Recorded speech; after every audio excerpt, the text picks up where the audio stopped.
Texas House and Senate held a hearing looking to pass flood legislation.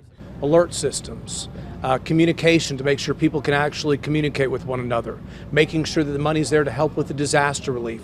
The meeting wasn't only just about bills, but accountability. For more than 3 hours, they questioned local leaders about their response. The Kerr County judge says he was asleep during the emergency. The county emergency leader was sick, and another just retired. The sheriff told lawmakers at 3:30 in the morning the first call for someone on the roof came in.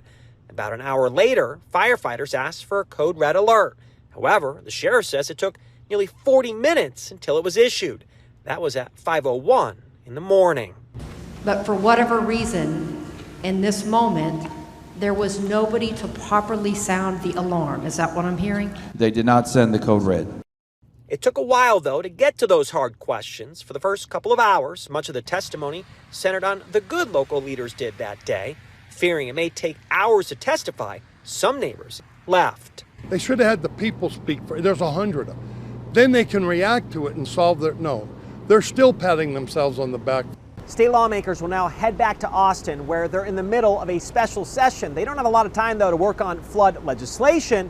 The special session wraps in about 3 weeks. In Kerr County, Nick Notario, ABC News.